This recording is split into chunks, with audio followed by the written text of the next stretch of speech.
শুভ সন্ধ্যা। আজকে বাংলা লাইভ আড্ডা স্কোপে আপনাদের স্বাগত জানাচ্ছি। আমরা অনেক দিন পরে, বলা যায় বহু যুগ পরে, আমরা আমাদের মধ্যে পেয়েছি শ্রীমতী সোনালী গুপ্তকে। সোনালীদি বেশ কিছু ছবিতে অভিনয় করেছিলেন এবং সেই ছবিগুলো এখনো পর্যন্ত কিন্তু কালজয়ী। আমরা এখনো ঘুরিয়ে ফিরিয়ে দেখি এবং ছবির সঙ্গে ওনার অনেক রকম কাজ আছে। আর শুধু তাই না, ওনার বাবা মা আমাদের বাংলা ছবি সম্পদ দীনেন গুপ্ত এবং ওনার মা বিখ্যাত অভিনেত্রী কাজল গুপ্ত। তা আমরা সোনালীদির সঙ্গে যে আজকে এই কনভারসেশন, কথাবার্তা শুরু করব, সেটা আমরা ওইখান থেকে শুরু করব। তারপরে আমরা বিভিন্ন সময়ের কথা, ওনার ছবিতে অভিনয়ের কথা সব জানতে চাইব। তো সোনালীদি, প্রথমেই আমরা আজকে যেটা জানতে চাই, আপনি খুব ছোটোর থেকে একটা ছবির জগৎকে দেখেছেন, খুব কাছ থেকে দেখেছেন এবং বেড়ে উঠেছেন। বিশেষ করে আপনার বাবা মা একজন অভিনেত্রী, একজন ডিরেক্টর, সেই সময়টা নিয়ে বলুন একটু। আসলে আমি তো জন্মেছি ফিল্ম পরিবারে। বাবা মা মানে দীনেন গুপ্ত এবং কাজল গুপ্ত। মানে বাবার কাছে কাজ মানে হচ্ছে একদম পাগলা করা। তো সুতরাং দিন রাত বাবা কাজ করতেন আর মা সেটা বাবাকে সাহায্য করতেন।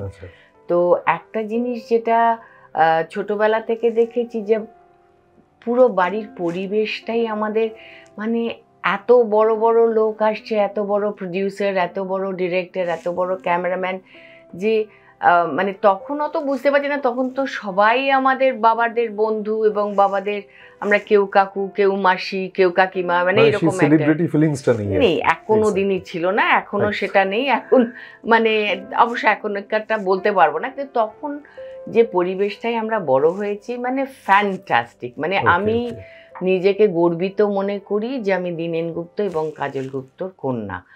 আর সেটার জন্য, আর তাছাড়াও বাবার মেসোমশাই ছিলেন ধীরেন গাঙ্গুলি, যিনি ডিজি, হ্যাঁ, মানে ফিল্মের পায়োনিয়ার।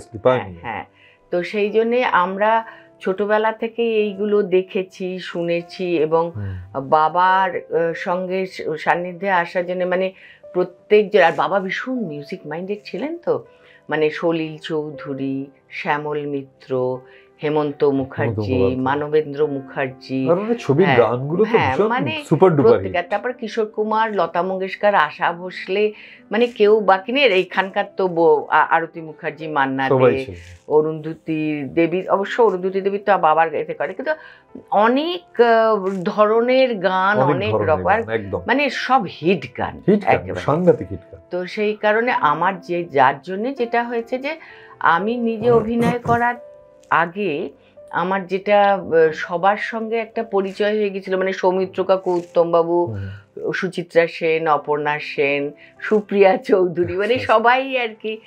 পরে আমাদের সময়ের পর থেকে হচ্ছে মুনমুন্দি, কিন্তু মুনমুন্দির সঙ্গে আমার বেশি পরিচয় দেবী চৌধুরানী থেকে। তখন মুনমুন্দি পড়াশোনা করতো। তো যাই হোক, কিন্তু বাবা মার সঙ্গে থাকার দরুন ঋত্বিক ঘটক, তপন সিংহ, সত্যজিৎ রায়, রাজেন তরফদার, অজয় কর, মানে কত নাম যে বলতে পারবো না, মানে অনেক সময় ভুলে যাই। হ্যাঁ, এন্ডলেস। তবে এই যে বললাম, সৌভাগ্যবতী বলতে পারেন যে আমি এদের সঙ্গে পরিচয়, এদের সঙ্গে আন্তরিকভাবে মেলামেশা এবং অনেক কিছু শিখেছি, দেখেছি। ইভেন আর্ট ডিরেক্টর যেমন বংশী চন্দ্রগুপ্ত, মানে প্রত্যেকে, মানে সৌমেন্দু রায়, এরা তো সব বাবাদের কন্টেম্পোরারি। সেই জন্য আমি বাবা অ্যাজ এ টেকনিশিয়ান ফার্স্ট, বাবা cameraman and national award winning cameraman, and then বাবা ডিরেক্টর, তারপরে বাবা মানে প্রডিউসারও হয় পরে। কিন্তু আমি বাবা মাকে যেভাবে দেখেছি, মানে এত সুন্দরভাবে তারা ফ্যামিলির মধ্যেও ছিল এবং দুজনে আফটার শুটিং ফেরত এসে যে ডিসকাশনটা করতো, যে আজকে এটা কী হলো, কোনটা খারাপ হলো, কেউ কিছু ঠিক করলো কি না, সেটা কি কালকে রিশর্ট করব, সব রকমটা আমরা রাত্রিবেলাতে আমি দেখতাম ওরা দুজনে ডিসকাশন করছে। So that's a very very very, মানে এখন আমি জানি না, আমি তনুবাবুর সঙ্গেও, তনুবাবু আমার কাছে এসেছিলেন যখন উনি বালিকা বধূ হিন্দি করছেন আর একটা ছবির জন্য, কিন্তু দুটো ছবি আমি করতে পারিনি। তখন বাবা সানাইয়ের শুটিং করছিলাম, আমার ডেটের Okay, সমস্যা ছিল। অলরেডি সানাইয়ের অনেকগুলো শুটিং হয়ে গেছে, আচ্ছা, সেই জন্যে আমি মানে ওদের ডেটটা ক্ল্যাশ করছিল, সেটা অসুবিধে হচ্ছিল। সো বাট তনুবাবু বা সন্ধ্যা মাসি নিজে এসেছিলেন যে আমার খুব ইচ্ছে যে তুমি তনুর ছবিতে কাজ করো। তো যাই হোক, কিন্তু এরকমভাবে প্রত্যেকে, যেমন মানিক কাকুর স্ত্রীরও খুব ইচ্ছে ছিল যে আমি মানিক কাকুর ছবিতে কাজ করি, কিন্তু আমি এত শর্ট পিরিয়ডে কাজেতে ছিলাম যে হয়তো সেটা হয়ে ওঠেনি আমার, সেই জন্যে। কিন্তু বাবার কাজে যেটা আমি দেখেছি, বাবার যেমন ঋত্বিক ঘটক ঢুকলেন দেবী চৌধুরানীর একটা শটের সময়, তখন হঠাৎ বললেন যে তুই নিচের থেকে বসে এই শটটা এইভাবে নে। সো বাবা মানে মুগ্ধ যে, এবং ওই শটটা এত সুন্দরভাবে নেওয়া হয়েছিল যে মানে বলতে পারবো না আর কি। মানে প্রত্যেকটা জিনিসে সুচিত্রা সেন বলুন বা সুপ্রিয়া মাসি বলুন, আর সবাই, তানুজা, শর্মিলা ঠাকুর, বাবা তো অনেক ছবি ওদের সঙ্গে, শুভা দেবতার শর্মিলার সঙ্গে অনেকগুলো ছবি নানান রকম করেছে। তো সেই কারণে আমার সবার সঙ্গে বলতে গেলে পরিচয়টা ওইভাবে বেশি হয়েছে, মানে ফ্যামিলিগত পারিবারিক সূত্রে। হ্যাঁ, তো সেই কারণে আর এরা ডে নাইট কাজ করতো, বাবা তো ডে নাইট, মানে আকাশ ছোঁয়া একটা সিনেমা করলো যেটা সার্কাস নিয়ে রাত্রিরে হোল নাইট কাজ করতো, চৌরঙ্গি করলো হোল নাইট কাজ করতো। তো সেই কারণে বিশ্বজিৎকে নিয়েও বাবা কাজ করেছেন, শুভেন্দু কাকুকে নিয়েও কাজ করেছে, সবাই মোটামুটি অনেক আর্টিস্টের সঙ্গে আমার পরিচয়ও হয়েছে এবং কাজও করেছি। মানে কিছু পরে মানে এমন আর্টিস্টের সঙ্গে আমি কাজ করার সুযোগ পেয়েছি, সেটা এখন ভাবলে আমারও খুব আনন্দ হয় যে আমি এদের সঙ্গে কাজ করতে পেরেছি। তো সেটাই বাবা মার, মানে বাবার হাটে বাজারে শুটিং, বৈজয়ন্তীমালা, অশোক কুমার সব কিছুরই রয়েছে। তো সেই জন্য সব রকম মানে মিলিয়ে একটা, মানে আমি খুব খুশি হই যখন কেউ জিজ্ঞেস করে বাবার কথা, মার কথা। আমি এখনো ভেবেছি যে বাবা মার ওপরে আমি একটা অ্যাওয়ার্ডও দিতে চাই, আর দ্বিতীয় কথা বাবার মার ওপরে একটা বই এবং পুরো জিনিসটা লিখতে চাই, আর একটা ছোট একটা ফেস্টিভ্যালের মতন করে করতে চাই। এইটা সূত্র ধরে বলছি যে বই যখন লিখবেন, অফকোর্স আপনার বাবা মা তো থাকবেন, তার সঙ্গে আপনার সম্পর্কে, আপনার কাজ সম্পর্কে। যেমন তপন সিনহার বিখ্যাত দুটো ছবিতে আপনি ছিলেন খুব মেজর রোলে, মানে এই নয় কি একটা মানে ছোটখাটো সাইড রোল। তো সেই সূত্রে আপনি সেদিন জাস্ট গল্প ছলে বলছিলেন যে আপনার সিলেকশনটা, যে কোনো কথা না, তুমি মানে ক্যারেক্টারটার নাম দিয়ে এই হবে না। যেটা হলো যে একদিন সকালবেলা বলাই সেন, মানে তপন কাকুর ফার্স্ট অ্যাসিস্ট্যান্ট, তো হঠাৎ এলো, এসে বললো যে সবাই তো বাবাদেরই খুব ক্লোজ, তখন বললো তপন দা একবার, আমার ডাকনাম বাবুই, তো বললো বাবুইকে একবার দেখতে চাইছে। তো সেই জন্যে আমি সকালবেলা বললো তুই একবার বেলাতে আয়, তপন দা তোকে একবার দেখতে চাইছে। তো আমি বেলাতে গেলাম, তখন আমার জাস্ট আফটার হাই সেকেন্ডারি আর কি, আমি কলেজে ভর্তি হয়েছি ওটা। তো তপন কাকু যেতেই আমি মানে কি বলবো, অফিস ঘরে দরজায় দাঁড়িয়ে রয়েছি, তপন কাকু আমাকে পেছনে বলাই কাকু দাঁড়িয়ে রয়েছেন, হঠাৎ বললেন যে তুমি খোকার মেয়ে? আমি বললাম হ্যাঁ। তখন বললো সোনালি? আমি বললাম হ্যাঁ। তখন বললে যে তুমি আমার বাসন্তী করবে।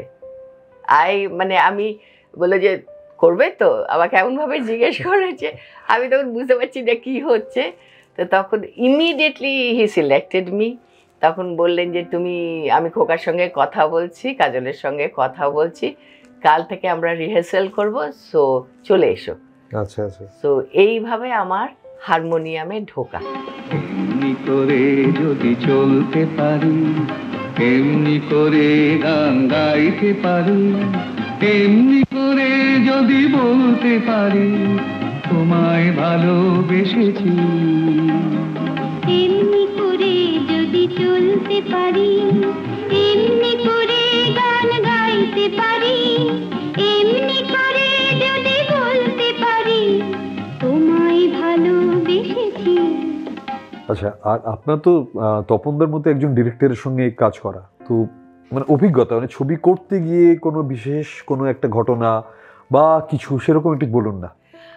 প্রথম কথা হচ্ছে তপন কাকুর সঙ্গে যখন অভিনয় শিখতে গেলাম, তখন হচ্ছে তপন কাকুর একটা জিনিস ছিল যে রিহার্সেল হতো, যেটা আমার বাবা কখনো রিহার্সেলটা করাননি। আর দ্বিতীয়ত হচ্ছে যে রেগুলার রিহার্সেল হয়েছে, সুন্দর গল্প হয়েছে, নানা রকমে হতো।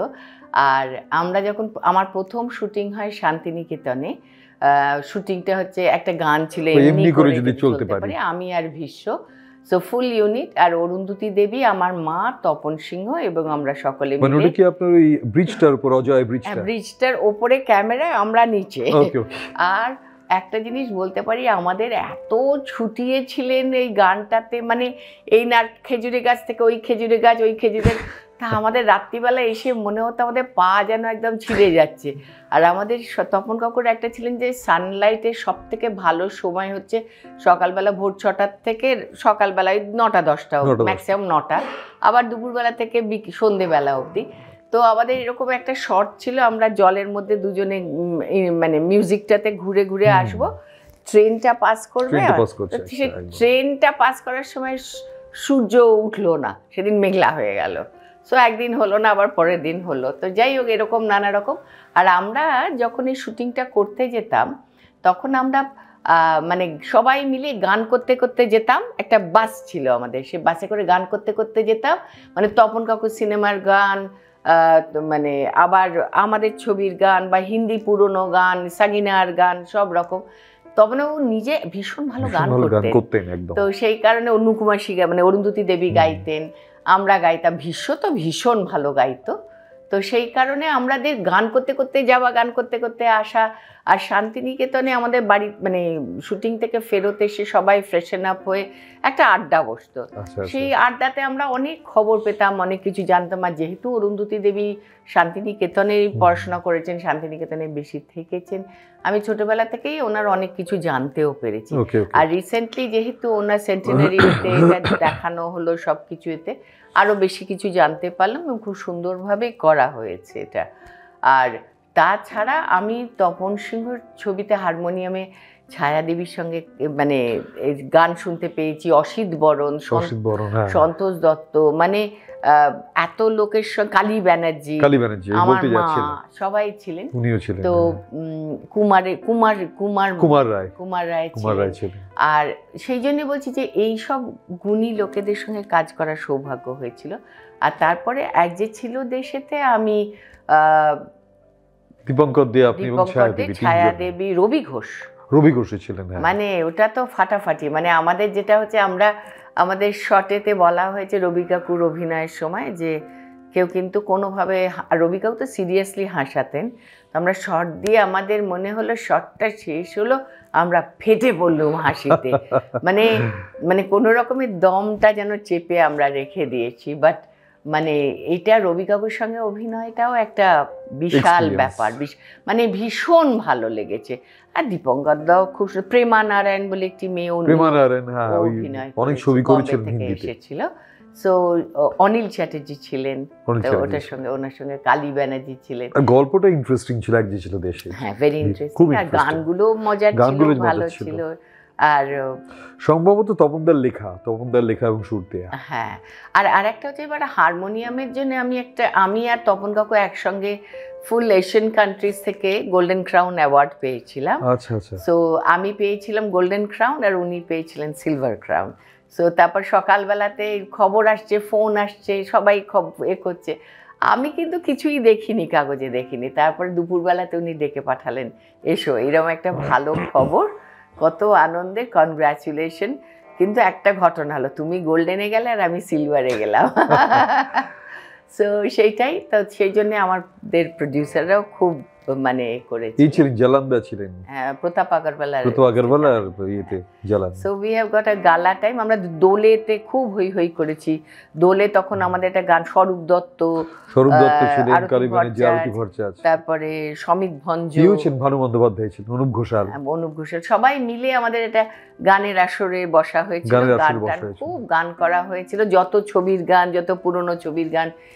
এই যে আমাদের একটা অন্য আড্ডা ছিল, এটা একটা অন্যরকম ইনফর্মাল ব্যাপার, যেটা ইনফর্মাল। তারপরে ছবি রিলিজ হলো, ছবি সুপার হিট হলো, তারপরে পাবলিসিটিও দেখতে দেখতে দেখলাম গোল্ডেন গ্রাউন্ড পেলাম, যদি আমার পুরো পাবলিসিটি পাল্টে গেল, আমার ওপরে এসে গেল, সেটাও ভালো লাগলো।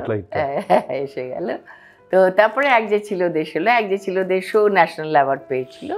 সো সেটাও খুব আনন্দের। আর সানাইটাতে আপনি যেটা করেছিলেন, কাজ করেছিলেন, হারমোনিয়াম যখন করেছেন 76-এ, তো বোধহয় একই সালে আপনি অভিনয় করেছেন সানাই ছবিটাতে। হ্যাঁ, ওই মোটামুটি কয়েক মাস পরে, যার জন্য বাবাকে একটু ওয়েটও হয়তো করতে হয়েছে।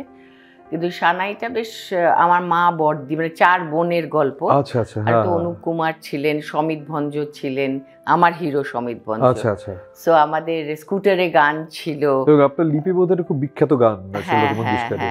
একটা তো গান ছিল এসো এসো এসো প্রিয়, সেটা লতা মঙ্গেশকরের। সেটা খুবই বিখ্যাত হয়েছিল একেবারে। আর তাছাড়াও অন্য গান টান ছিল। সো এখন আমরা সব মোটর বাইকে শর্ট, মানে মোটর বাইক ছিল, মানে suppose to be hero photographer, তার ওখানে যাওয়া টাওয়া ছিল। সো এমনি তো হাসির ছবি ছিল, মজারও ছিল। আর সানাই করার সময় আমাদের মোটর বাইকের শট হচ্ছে, এত ভিড় আর শট নেওয়া যাচ্ছে না। তখন কি হলো, হঠাৎ দেখলাম একটা বিশাল ট্রাক মতো লরি এসে গেল, মোটর বাইকটা লরির ওপর উঠে গেল, বাবা তার ওপরে উঠে গিয়ে ক্যামেরা নিয়ে, পাশে যত ভিড় থাকছে আমরা মোটর বাইকে চলেছি সব ডায়মন্ড হারবারে শট দিতে। So we have got a মজার একদম শুটিং ওখানে রেতে। আর সানাই শুটিং করতে গিয়ে আমার হাজব্যান্ডের সঙ্গে পরিচয় হয় বাগবাজারেতে। ওখানে আমাদের একটু শুটিং ছিল, সেটাই পরিচয় হয়। তারপরে সানাই আমার বেজে যায় এটাই।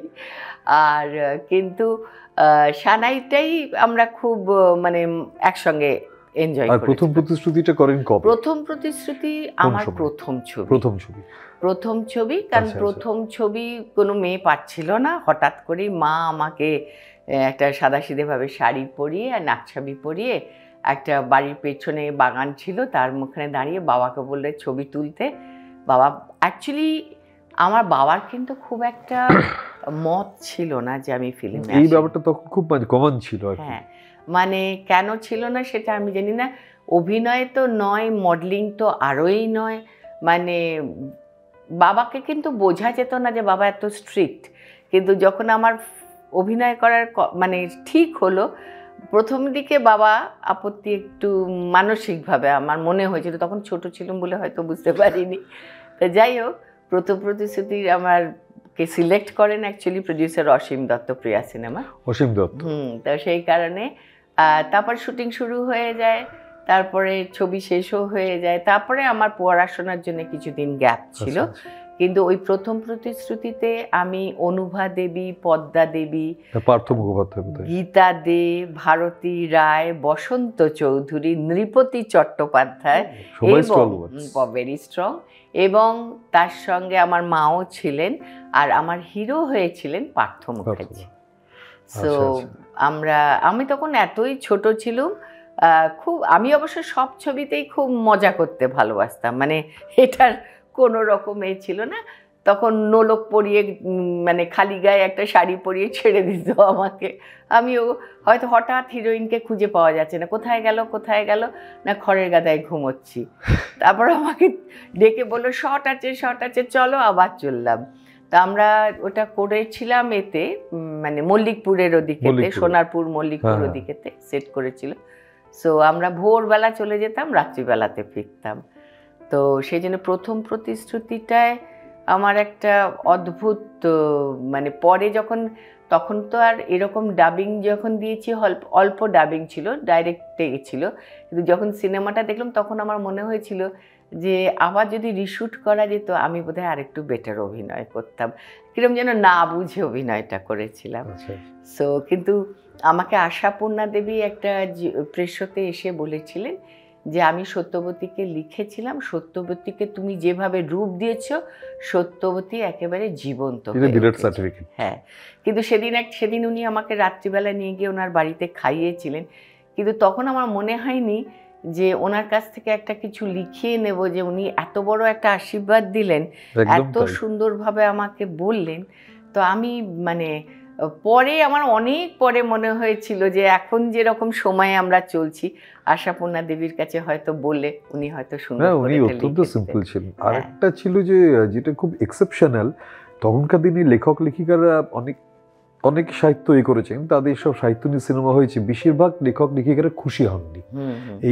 এইখানে আপনি যেটা বলছেন যে আশাপূর্ণা দেবী ভীষণ খুশি হয়েছে, খুশি হয়ে উনি বললেন যে আমি তো সত্যবতীকে লিখেছিলাম কিন্তু সত্যবতীকে জীবন্ত করে তুলেছ।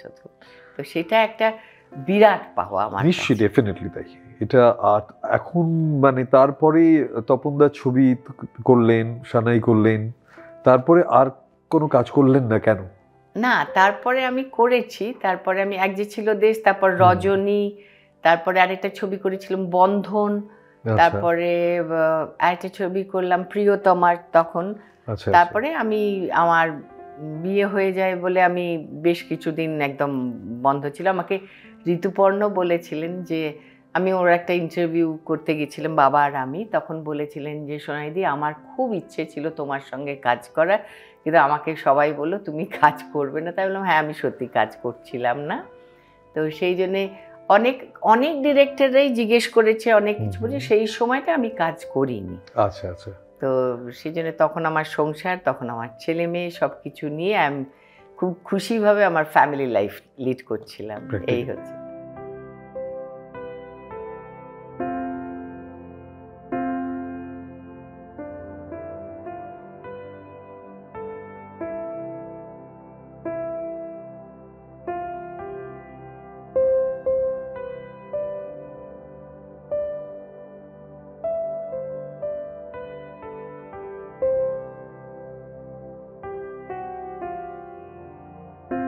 এই এত বিখ্যাত মানুষজনের সঙ্গে কাজ করার পরে পরবর্তীকালে কি কাজ করেছেন?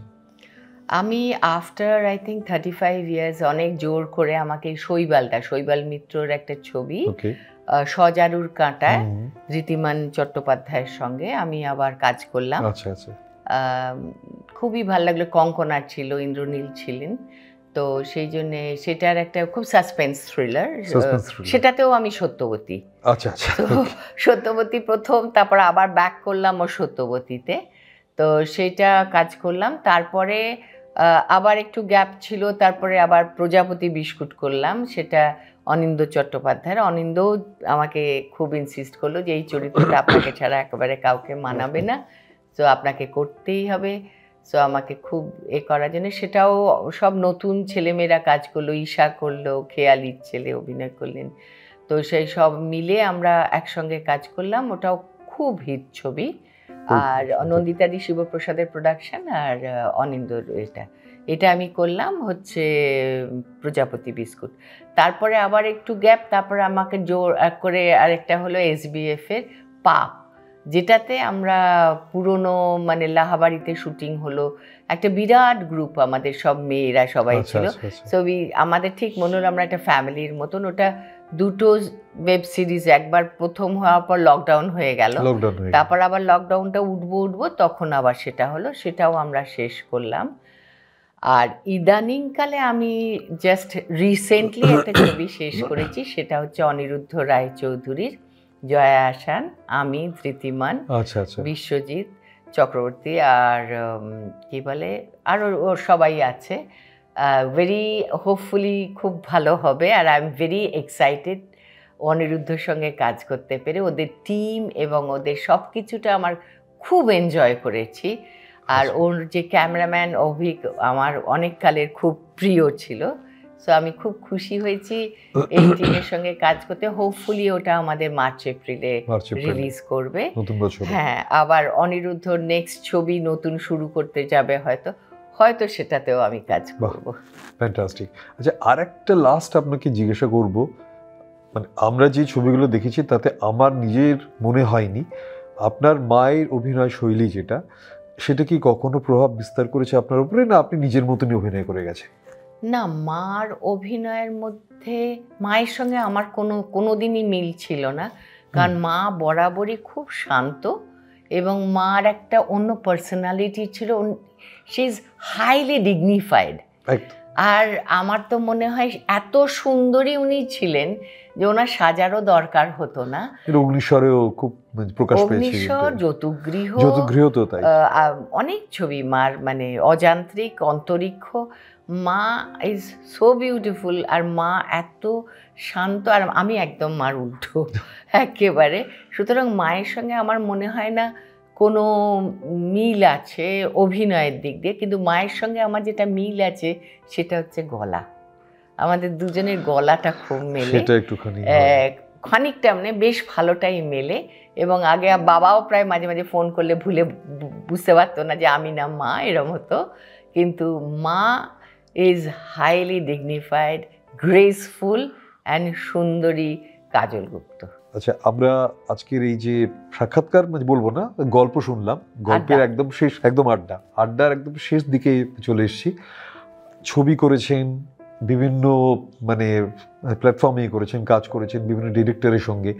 আপনার আর আদার্স ইন্টারেস্ট কোন কোন দিকে মোটামুটি, বা কি সময় পাস করেন? না, আমি প্রথম কথা আমি প্রায় 33 বছর একটা স্কুলের সঙ্গে যুক্ত ছিলাম, যেটা কলকাতার সব থেকে নামকরা বিখ্যাত ওল্ডেস্ট মন্টেসরি স্কুল। তো সেটাতে আমি যুক্ত ছিলাম। ওকে। তো আর সেটা এই জাস্ট 3 বছর হলো আমি মানে আফটার লকডাউন ওটা করেছি। আর I am very busy throughout last 25 years হচ্ছে টেক্সটাইল।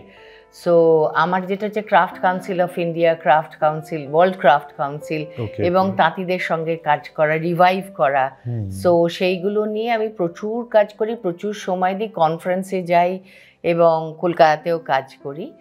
আর সেইটা আমার একটা ভীষণ ন্যাক।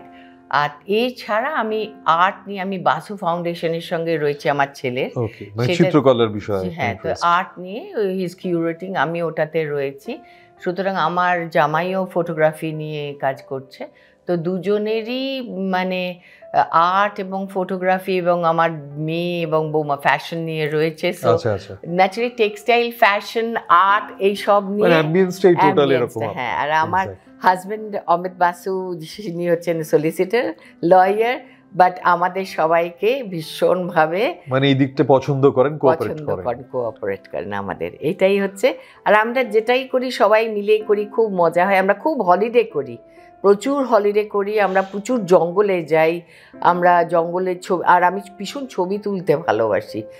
আর আগে যত ভারী ভারী ক্যামেরা নিয়ে ছবি তোলা হতো, এখন তো আমাদের ভালো ভালো মোবাইল আসার দরুনও খানিকটা হয়ে গেছে, তাহলেও ছবি তোলাটা আমার নেশা। আর প্রচন্ড বাইরে ঘোরাটা আমাদের নেশা একেবারে। ছবি তোলার ব্যাপারটা বোধহয় কিছুটা আমার ছেলেও খুব ভালো ছবি তোলে, জামাইও খুব ভালো ছবি তোলে। সুতরাং আমাদের ছবিটা ভীষণভাবে হয়, ছবি এবং আর্ট দুটো মিলেমিশে আমাদের পরিবার। আমাদের বাগবাজারের শ্বশুরবাড়িতে ভীষণ খাওয়া দাওয়ার ব্যাপার ছিল, উত্তর কলকাতার একেবারে। সেই জন্য আমার একটা যেটা খুব ভালো শখ আছে সেটা হচ্ছে রান্না করা। মানে আমার যখনই মনে হয় যে I want to feel happy, আমি রান্না করি। আর আমাদের শান্তিনিকেতনে খুব যাতায়াত থাকে, তো সেই জন্য আমাদের বাড়ি ওইখানেও রান্নাবান্না হয়, আউটডোরে করি, বাইরে করি, ভেতরে করি।